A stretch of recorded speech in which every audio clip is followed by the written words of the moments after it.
वाला, वरना हम फिर उसको हमको सेंसर बोर्ड का सदस्य बनना पड़ेगा उसमें। जी, डॉक्टर आलोक पांडे प्रोफेसर साहब, देश में आप तो पढ़ाते हैं, आप टीचर हैं, ये कौन सी हवा चली है और क्या पढ़ा के जा रही है कान में। आदमी तन बदन में बैठे बैठे कुछ और ही बदल जाता है, दिमाग पूरा एकदम चेंज हो जाता है, रोबोट बन जाता है, किसी और के इशारे पर कुछ और खेल खेलने लगता है। बैठा यहाँ है, रिमोट कंट्रोल कहीं और है, और ये खेल खेला जा रहा है इस देश में। डॉक्टर आलोक, भूपेंद्र जी, दो चीजें समझना होगा। पहला ये कि जो धार्मिक कट्टरता है, ये कोई ऐसा नहीं कि आज की बात। धार्मिक कट्टरता एक इशू नहीं रहा तब तक जब तक कि हम ग्लोबलाइज्ड नहीं हुए। जब कट्टरता ग्लोबलाइज्ड होने लगती और उसको तकनीक का सहारा मिल जाता है, क्योंकि दुनिया का कोई ऐसा धर्म है जिसमें कट्टर लोग ना हो। एक वर्ग उसमें उसे धार्मिक कट्टरता के रूप में उसको लेता है, हमेशा से रहा। नरम दल गरम दल दोनों जगह रहे, हमेशा रहे। लेकिन आज के समय में ये जो गरम दल इतना हावी क्यों है, इतना मजबूत क्यों दिखता है? उसका कारण तकनीक के माध्यम से, और ऐसी तकनीक जो टेक्नोलॉजी है जिसको ट्रैक करना काफी कठिन होता है। आप जिन माध्यमों का ब्रॉडबैंड के सहारे उपयोग करते हैं, तो जिहादी और कट्टर लोगों का एक साथ आ जाना और राष्ट्रीय बाउंड्री से परे हो जाना।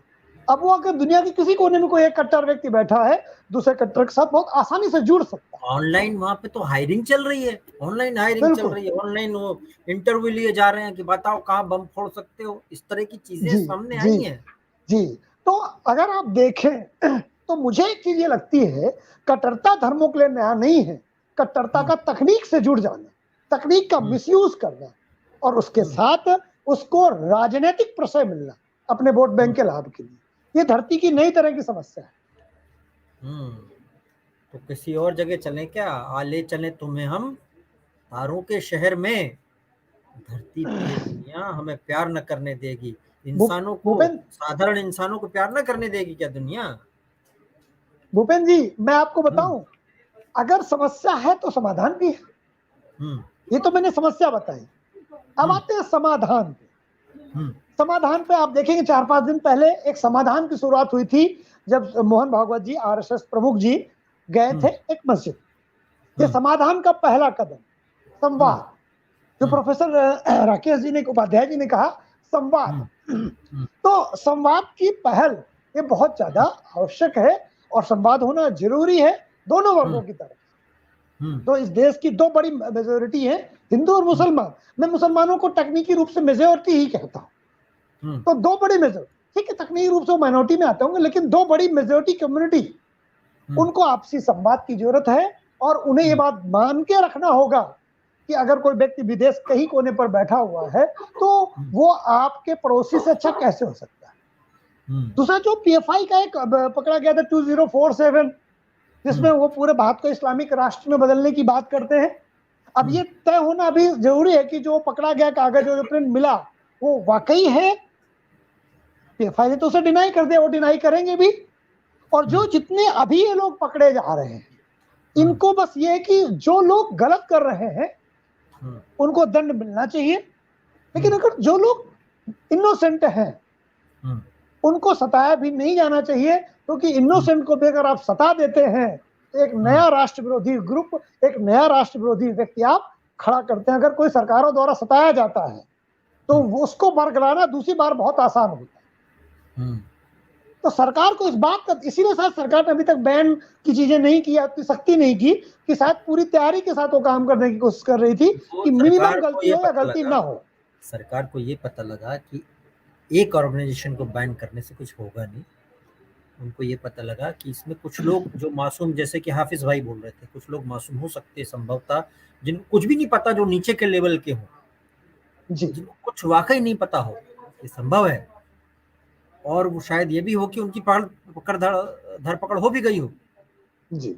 लेकिन संभवतः, जैसा कि लोग बता रहे हैं, अफसर लोग, सूत्र बता रहे हैं कि ऐसे भी लोग हैं जो गतिविधि संचालित कर रहे थे मेलाफाइड इंटेंशन से। अभी शशांक देव सुधी जी बैठे हैं, इनको पता है बोनाफाइड और मेलाफाइड क्या होता है शशांक जी? तो यही गाना गा रहे थे ना, 1000 ईस्वी में अचानक तलवार लेके कुछ लोग आ गए, बोले बेटा गर्दन, हम गाने गाते रह गए।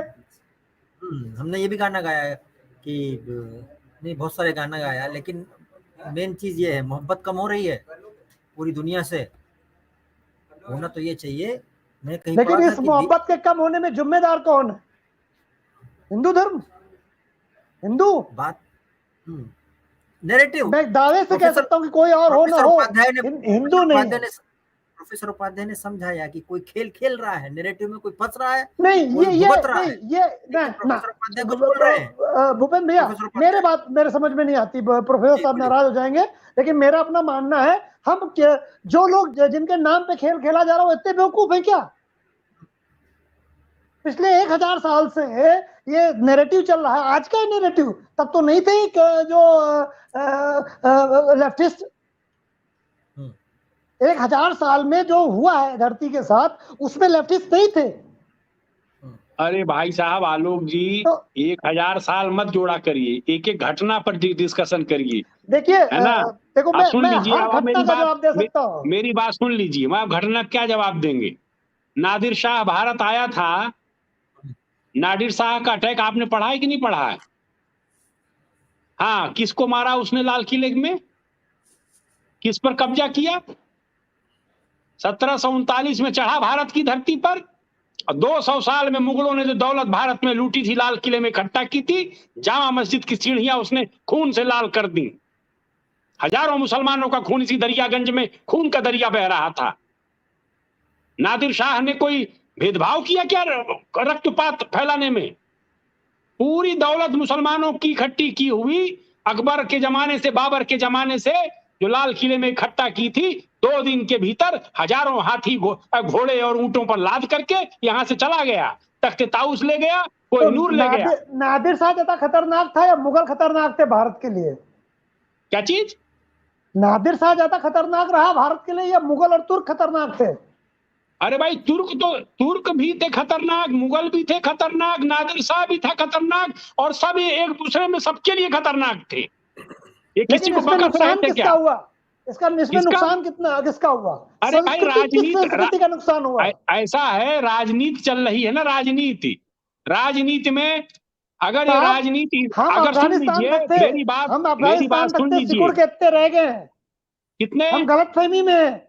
हम अफगानिस्तान तक भारत की संस्कृति थी, अफगानिस्तान चला गया, पाकिस्तान चला गया, बांग्लादेश चला गया, और हम अभी भी अपने गलतफहमी में कि हस्ती मिटती नहीं हमारी। नहीं, ऐसा है, देखिए दो अलग अलग आलोक भाई, देखिए दो अलग अलग चीजें हैं, दूसरी जगह चला जाएगा फिर। हाँ, दो अलग अलग चीजें हैं। देखिए, भारत की जो सांस्कृतिक एकता है, भारत की सांस्कृतिक एकता, जैसे मैं उदाहरण दे रहा हूं, जो बात हो रही है सारी आदर्श रूप में बहुत अच्छी, जो मैं प्रैक्टिकल बात बताता हूं, क्या 1920 के पहले कम्युनिस्ट पार्टी इंडिया में थी? नहीं थी। कम्युनिस्ट इंडिया में थे? नहीं थे। क्या हिंदू मुस्लिम दंगे नहीं हुए थे? क्या हम लड़ नहीं रहे थे? क्या हमें जबरन मुसलमान नहीं बनाया जा रहा था? प्रोफेसर साहब, आप हमें नहीं, बीच में नहीं, प्रोफेसर साहब ये गलत बात है, आप हमें हर सेकंड में टोक देते हैं, बीच में नहीं प्रोफेसर साहब, गलत बात ना। मैं आप बोलते हैं मैं चुप रहता हूं, जब मैं बोलूं तो आप चुप रहिए, ये डेकोरम है। मैं बीच में नहीं बोलता आपके, ना प्रोफेसर साहब, गलत बात, बीच में नहीं, ये फिर अनुशासनहीनता हो जाएगी। आप बीच में मुझे बार बार टोक रहे हैं, ये गलत बात है। जब आप बोलते हैं मैं बिल्कुल चुप रहता हूँ, जब मैं बोलूं तो आप इतना तो मैच्योर हैं, आप बड़े हैं हमसे, हमें बोल तो लेने दीजिए, डेमोक्रेसी रहने दीजिए साहब, हमें बोल लेने दीजिए। मैं बोल रहा हूँ ना, आप जब नंबर होता बोलिए, आप बीच में बार बार टोक देते हैं। बात कहीं और जा रही है। जी डॉक्टर आलोक जी, तो मैं ये कह रहा हूँ कि इस्लामिक जो भारत के मुसलमान, उस कम्युनिटी की जिम्मेदारी, हम दूसरे पे जिम्मेदारी नहीं थोप सकते। घर में 4 भाई आपस में लड़े, कि पड़ोसी ने लड़ा दिया, तो पड़ोसी की गलती है, वो घर के 4 भाइयों की गलती है। वो टर्की खराब है, वो चाइना हो क्या, आज किया टर्की ने चाइना ने, क्या उसके पहले सऊदी करता था? क्या आज हमारे लिए समस्या ये है? या ऐसा नहीं है, ये लड़ाई उतनी हल्की नहीं जितनी हमें दिखाई दे रही है। ये लड़ाई है पूरे धरती को एक धर्म में रंग देने की, कुछ सरफिरों की सही, 10% लोगों की सही। ये लड़ाई इतनी छोटी नहीं है, कोई पैसे के लिए इतना नहीं करता है। कौन कितने हिंदू टेररिस्ट बन गए पैसे के लिए? कौन अपनी गर्दन उतरा देता है पैसे के लिए? इतना हल्का नहीं है ये, क्या कम्युनिस्टों ने आया वो कर दिया, उन्होंने वो कर दिया, हम तो बहुत अच्छे हैं। हम अगर आपस में लड़ रहे हैं तो हमारी गलती, पड़ोसी तो लड़ाएगा ही। हम 1947 में के पहले भी गंगा जमुनी तहजीब थे। क्या हुआ गंगा जमुनी तहजीब का? 3 टुकड़े हो गए ना इस धरा के। 1930 में कोई मानता था कि भारत टूटेगा धर्म के आधार पर? सब हंसते थे। 47 में टूट गया। 1935 तक कोई नहीं मानता था भारत टूट जाएगा धर्म के आधार पर। भारत टूटा ना। तब किसकी गलती थी 1935-40 में?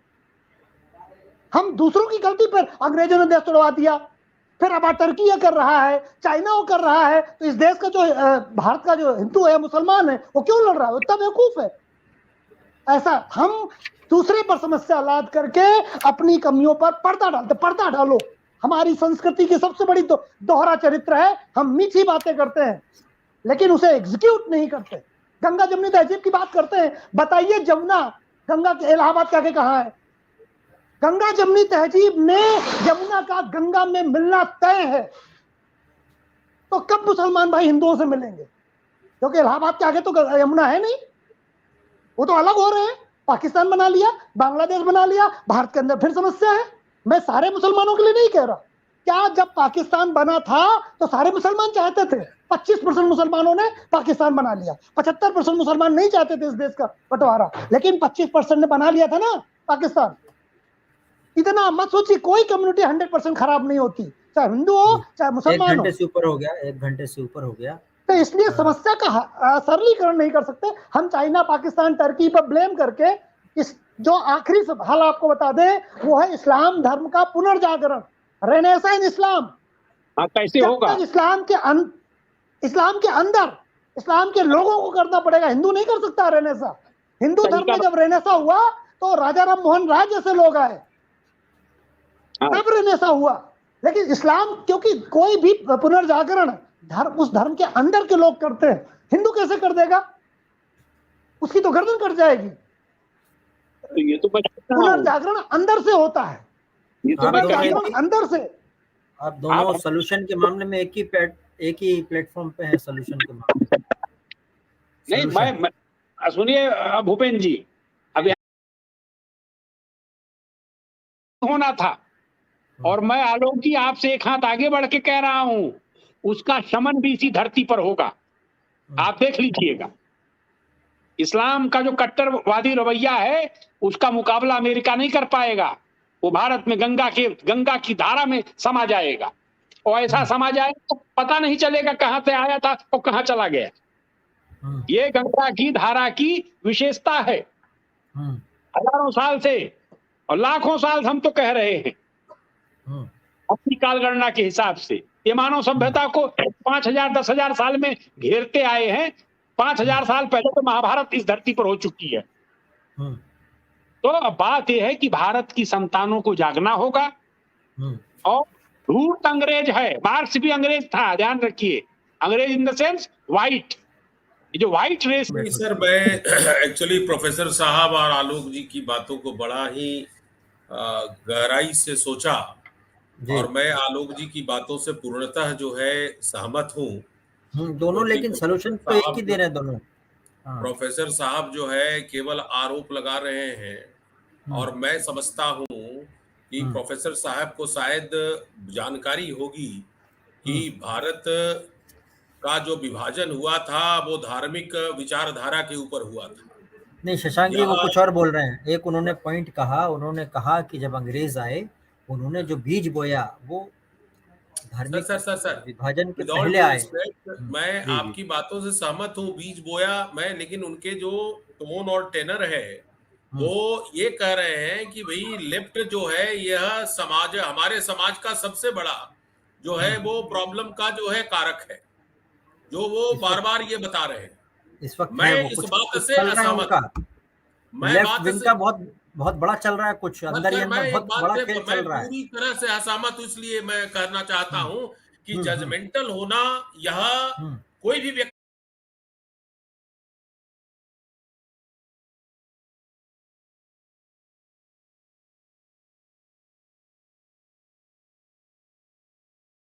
यह कोई भी व्यक्ति हो कि लेफ्ट जो है वो कारण है, आप अपने में झांकने की कोशिश करें। आज आप काफिर हैं, आप समझिए बात को। आप जहां भी जाएं, आप जो स्थितियां, आप कितना भी अच्छे शब्दों से उसको पिरा दें, आप नादिर शाह की बात बोले, आप मोहम्मद गजनवी और गजनी, अरे आप ये चीज को समझिए कि विचारधारा जब गलत है, यहां पर विचार की लड़ाई है। यहां पर यह लड़ाई नहीं है कि हिंदू मजहब, भाई अच्छे मुसलमान भी है, बुरे मुसलमान भी है, आप इस बात को समझिए। लेकिन या आप पाकिस्तान चले जाएं, आप बांग्लादेश चले जाएं, हिंदुओं को काफिर माना जाता है। तो आज ये टेक्नोलॉजी के जमाने में जिस तरीके से जो है संवाद हो रहा है पूरे दुनिया में, तो आज यही काफिर और इस्लाम की लड़ाई है। तो मेरा ये कहने का अर्थ है कि देखिए, कोई भी चीज ताकत से तो दब नहीं सकती, लेकिन ताकत का एक बहुत बड़ा जो है वो प्रभाव होता है। कोई भी अगर मान लिया जाए, फॉर एग्जाम्पल, अगर ट्रैफिक पुलिस के जो लाइट होता है, अगर कोई पुलिस नहीं रहे तो देखिए